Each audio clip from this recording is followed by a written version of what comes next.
31 साल बाद एक शख्स खोया हुआ बेटा बनकर एक परिवार के पास पहुंचा। परिवार ने भी इसे स्वीकार कर लिया, लेकिन अब मिलने बिछड़ने की इस कहानी में एक बड़ा मोड़ आ गया है। देहरादून के शर्मा परिवार ने दावा किया है कि जो राजू बनकर गाजियाबाद आया है, दरअसल वो कोई और है। इसके बाद गाजियाबाद पुलिस पूछताछ के लिए उसे अपने साथ लेकर गई है। वहीं गाजियाबाद का परिवार भी हैरान है।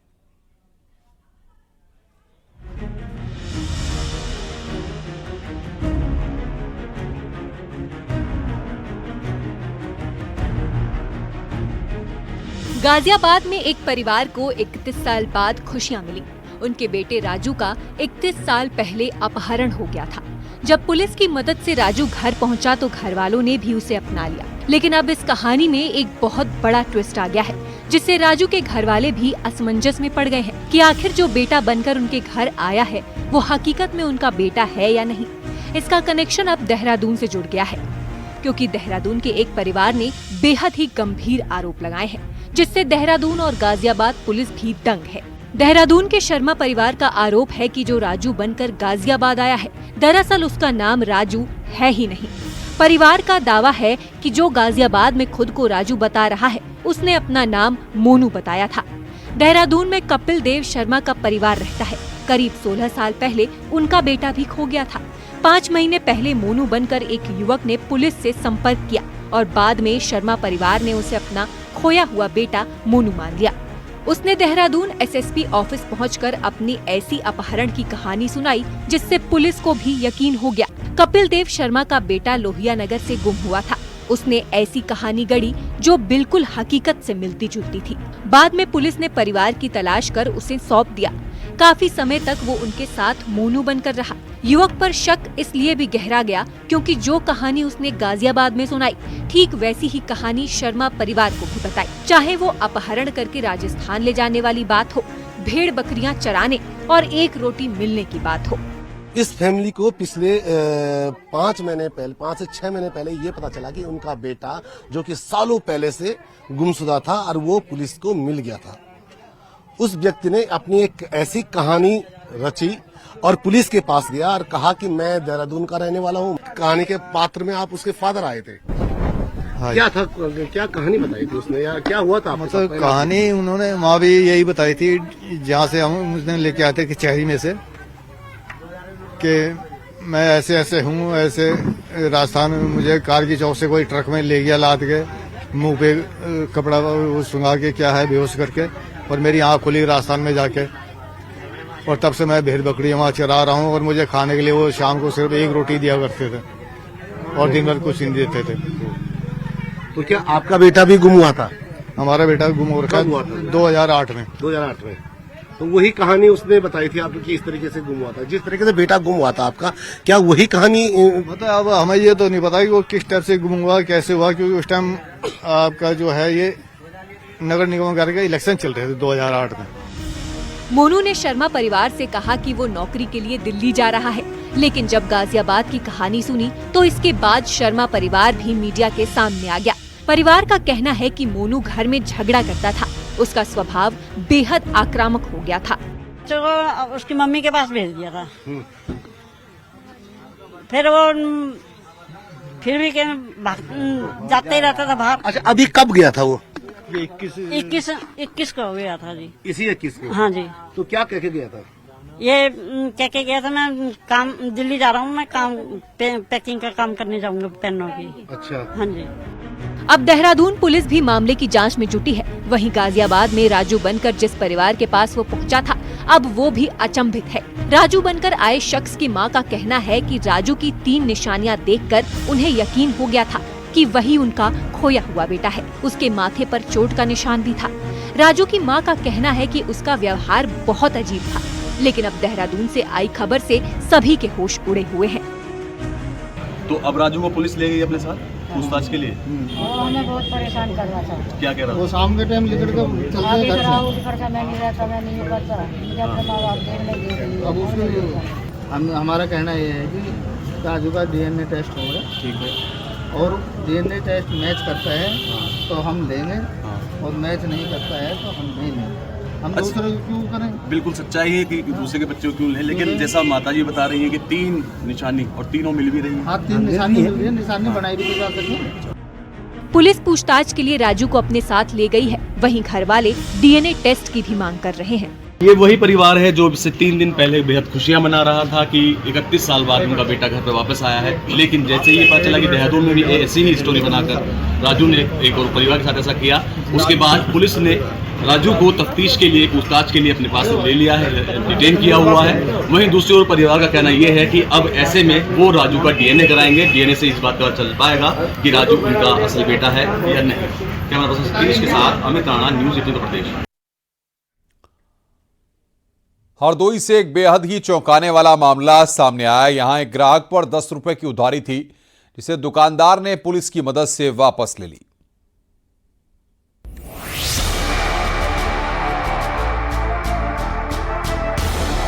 हरदोई में एक दुकानदार ने पुलिस को फोन घुमाया। उसने पुलिस को जो बताया उससे वो भी चकरा गई। दुकानदार जितेंद्र ने पुलिस को बताया कि आज से 1.5 साल पहले संजय नाम का एक शख्स उसकी दुकान में आया, 10 रुपए का गुटखा खरीदा, लेकिन 1.5 साल बीत गए, अभी तक 10 रुपए नहीं चुकाए। 10 रुपए ना देने पर जितेंद्र इतने गुस्से में था कि उसने यूपी 112 को कॉल कर दिया। सांडी थाना क्षेत्र के भंडारी गांव का ये मामला है। सूचना के बाद पुलिस की टीम मौके पर पहुंची। इसके बाद तो पूरे गांव में हड़कंप मच गया। बाद में पुलिस ने जितेंद्र और आरोपी संजय को बुलाया और दोनों से पूछताछ शुरू की।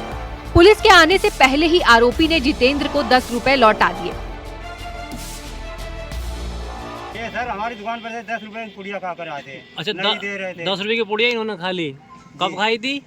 1.5 साल हो चुका है। 1.5 साल हो गया। 1.5 साल में तुम्हारे इसने 10 रुपए नहीं दिए? नहीं दिए थे। तो इसीलिए 100 नंबर को फोन करा तुमने जी कि तुम्हारे 10 रुपए ये नहीं दे रहा है जी। क्यों भाई 10 रुपए क्यों नहीं दे रहे इनके? अभी दिए हैं जो आपको फोन किया था। दिव्यांग जितेंद्र के मुताबिक वो गांव में छोटी सी परचून की दुकान चलाता है। पिछले साल संजय उसकी दुकान से गुटखा ले गया। उसने कुछ दिन में पैसे देने की बात भी कही, लेकिन काफी समय बीतने के बाद भी जितेंद्र को उसके पैसे नहीं मिले। उसने कई बार संजय को याद दिलाया, लेकिन उसने दुकान में आना ही बंद कर दिया। इसके बाद थक हार कर उसे पुलिस को बुलाना पड़ा। फिलहाल इस मामले की इलाके में खूब चर्चा हो रही है। हरदोई से न्यूज़ 18 के लिए आशीष मिश्रा की रिपोर्ट।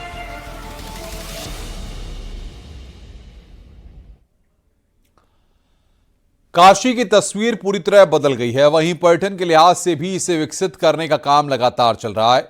कुछ समय बाद रोपवे से काशी नगरी के दर्शन आसान हो जाएंगे। पहले चरण का काम अगले महीने तक पूरा हो जाएगा। देखिए हमारी एक खास रिपोर्ट।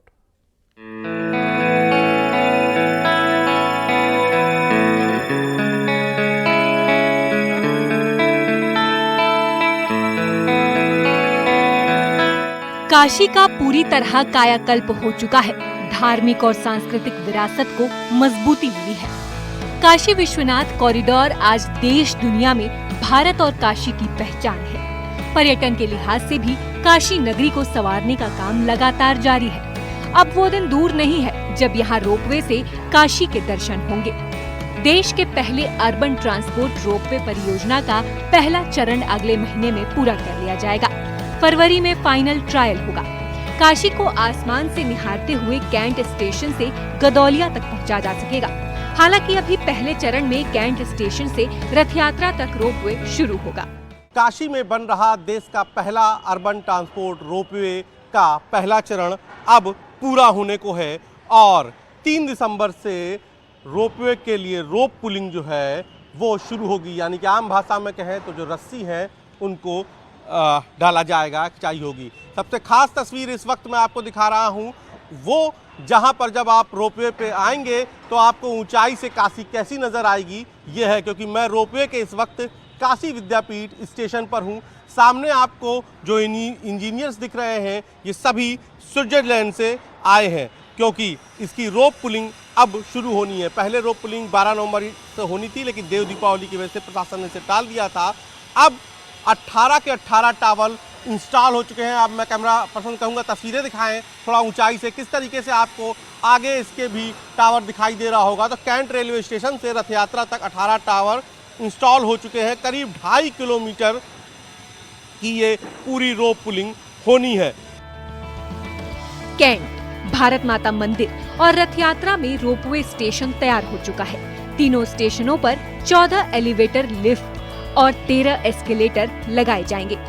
3 टिकट काउंटर और 5 वेंडिंग मशीनें लगाने के लिए स्टेशनों के अंदर जगह भी तय हो गई है। स्टेशन की दीवारों और फर्श पर चुनार का स्टोन लगाया जा रहा है। हर स्टेशन पर बड़े आकार में श्री काशी विश्वनाथ मंदिर का शिखर, त्रिशूल और डमरू लगेगा। मुंबई से आए एक्सपर्ट इसके डिजाइन को अंतिम रूप देने में जुटे हैं। हर टावर पर 5 तरह का रोप होगा, यानी कि सबसे पहले 1 मिलीमीटर मोटी फाइबर रोप को ड्रोन से पुल करेंगे, जो काफ़ी पतली होगी। उसके बाद चूंकि बड़े ड्रोन का इस्तेमाल करने के लिए भारतीय विमानन प्राधिकरण से भी अनुमति लेनी है, इसलिए NHLML यानी कि national highway logistic management limited छोटे ड्रोन का प्रयोग करेगा। ड्रोन रस्सी को टावर पर मौजूद विशेषज्ञ तक पहुंचाएगा। बारी बारी से 3 मिलीमीटर, 12 मिलीमीटर, 26 मिलीमीटर और 52 मिलीमीटर मोटी रस्सी लगाई जाएगी। रोप को नियंत्रित करने के लिए भारत माता मंदिर रोपवे स्टेशन के सामने, यानी कि जहां मैं खड़ा हूं, वहां पर 70 मीटर लंबा प्लेटफॉर्म ये बनाया गया है जो रोप की पुलिंग करेगा। तो ये 70 मीटर प्लेटफॉर्म पर करीब 20 दिन में प्रक्रिया पूरी होगी, जिस हिसाब से माना जा रहा है कि फरवरी में ट्रायल रन हो सकता है। तो अब तस्वीर एक भव्य रोपवे के स्टेशन के रूप में सामने आ गई है। कैंट, काशी विद्यापीठ और रथ यात्रा का जो रोपवे के स्टेशन का काम है वो पूरा हो चुका है। जब पूरा रूट बनकर तैयार हो जाएगा, तब यात्रियों को कैंट रेलवे स्टेशन से गोदौलिया पहुंचने के लिए लगभग 16 मिनट लगेंगे। रोपवे की जमीन से ऊंचाई करीब 45 से 50 मीटर है। तय रूट पर करीब 150 ट्रॉली दौड़ेंगी। ट्रॉली में 10 लोग सफर कर पाएंगे। तमाम जमीनों दिक्कतों के बावजूद पीएम मोदी के विजन और सीएम योगी की सक्रियता से रोपवे का सपना अब हकीकत बनने जा रहा है। वाराणसी से न्यूज 18 के लिए उपेंद्र द्विवेदी की रिपोर्ट।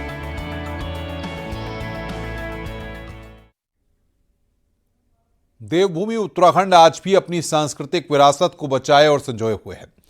यहाँ कई ऐसे लोकपर्व अनुष्ठान परंपरा देखने को मिलती हैं जो अपने आप में विशेष महत्व रखते हैं। ऐसा ही एक लोकपर्व है मंगसीर बकवाल। गढ़वाल क्षेत्र के जौनसार, बूढ़ा केदार, बड़ाहाट आदि क्षेत्रों में बड़ी ही धूमधाम से यह पर्व मनाया जाता है। देखिए हमारी रिपोर्ट।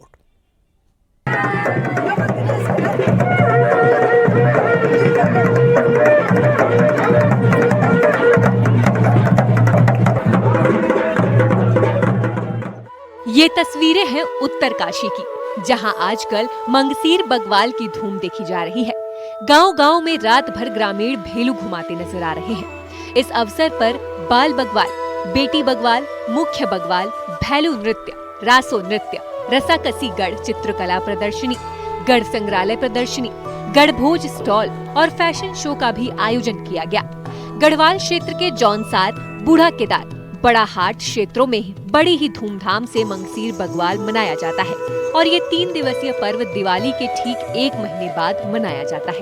कई सालों से मनाते आ रहे हैं और ये हमारा पुराना वेशभूषण है। ये हमारी धोती है, ये हमारी कोटी है, ये हमारा पठेड़ा है, ये नथ है, ये मांडिगा है। हमारी जो टिहरी रियासत में मंत्री हुआ करते थे, सेनापति हुआ करते थे, वो उस समय तिब्बतियों से लड़ने के लिए तिब्बत बॉर्डर पे गए और तो उनके लौटने की खुशी में, तिब्बत विजयोत्सव की खुशी में हम इस मंगसीर बगवाल को आयोजित करते आ रहे हैं। और पहाड़ पर मंगसीर बगवाल का अपना एक इतिहास है। कहा जाता है कि गढ़वाल नरेश महिपत शाह के शासन काल में तिब्बती लुटेरे गढ़वाल की सीमा में घुसकर लूटपाट करते थे।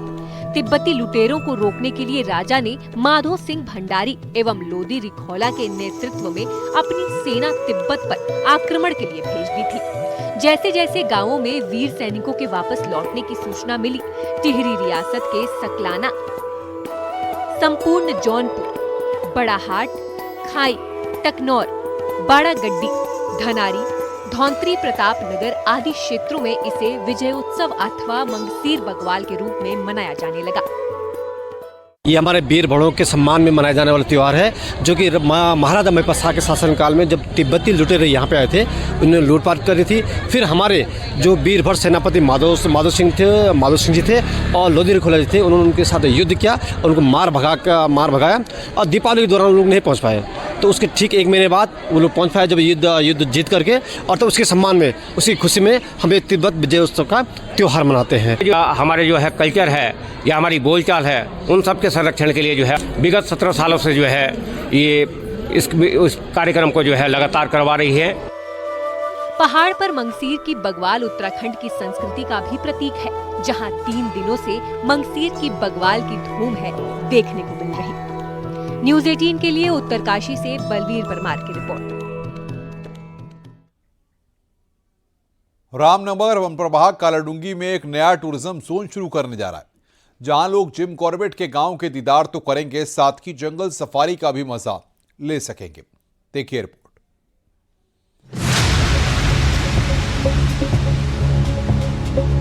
कालाडूंगी में सैलानी जिम कॉर्बेट का गांव देखने आते हैं। ऐसे में यहाँ स्थानीय लोग लंबे समय से एक टूरिज्म जोन खोलने की मांग कर रहे थे और पर्यटक भी जिम कॉर्बेट के इस कर्मभूमि के जंगल से रूबरू होना चाहते हैं। ऐसे में वन विभाग का ये पहल पर्यटकों के साथ ही स्थानीय लोगों के लिए भी सुकून देने वाला है। तो ये जिम कॉर्बेट का अपना पूरा कर्म क्षेत्र रहा है। जिम कॉर्बेट ने जो किताबें लिखी हैं, उन्होंने 6 बुक लिखी हुई हैं, तो उसमें जो है कहानियां लिखी हुई हैं यहाँ की, कालाडूंगी, छोटी हल्द्वानी, यहाँ के शिकार की घटनाएं। यहाँ पे उन्होंने जो टाइगर के बारे में लिखा है, यहाँ पे एलिफेंट के बारे में लिखा है, यहाँ के पाइथन के बारे में लिखा हुआ है, वो सब यहाँ पे एक हेरिटेज है, वो लेगेसी है जिम कॉर्बेट की।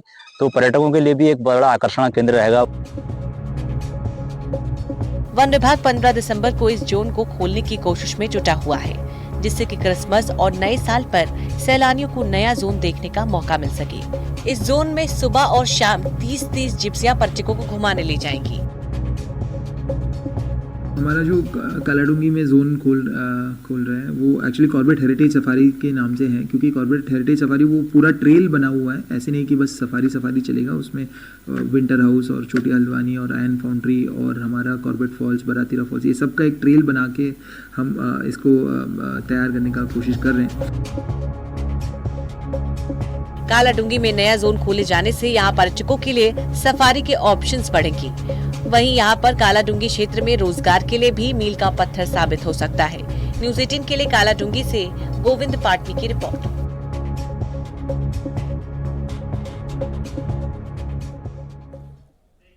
हरिद्वार के रिहायशी इलाकों में जंगली हाथी लगातार पहुंच रहे हैं। यहाँ जमालपुर कला में 7 जंगली हाथियों का एक झुंड गली से गुजरता हुआ नजर आया।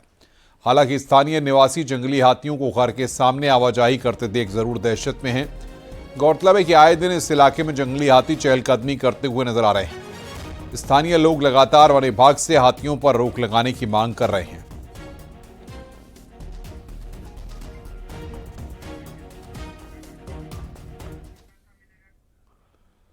पांच दिन से उसकी तलाश की जा रही थी, जिसके गले में तार है और इसी तार ने सबकी नींद उड़ाकर रख दी। 5 दिन बाद वो मिल गया। देखिए ऑपरेशन बाघ।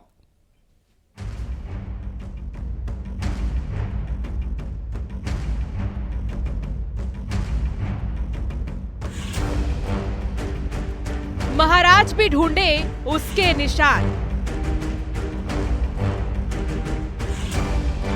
वो कहां गया, कैसे मिलेगा उसका सुराग। उसके गले में तार, क्या किसी की साजिश का हुआ शिकार। 5 दिन बाद वो मिल गया। ऑपरेशन बाघ। जंगल की खाक छानी जा रही है, कहीं तो उसका सुराग मिले।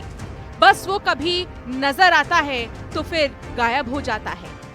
अब उसे तलाशने के लिए गजराज का भी सहारा लिया जा रहा है, लेकिन गजराज को भी उसके सुराग नहीं मिल पा रहे। वन विभाग का पूरा अमला मोर्चा खोले है, तैनात है, कहीं तो वो मिल जाए। ये तलाश इसलिए भी जरूरी है, जिसे तलाशा जा रहा है उसकी जान को खतरा भी हो सकता है, या यूं कहें कहीं उसे कोई नुकसान न पहुंच जाए, क्योंकि उसके गले में तार है। पिछले 5 दिन से बदस्तूर ये तलाश जारी थी। ये तलाश हो रही है बाघ की। उमरिया का बांधवगढ़ टाइगर रिजर्व है ये।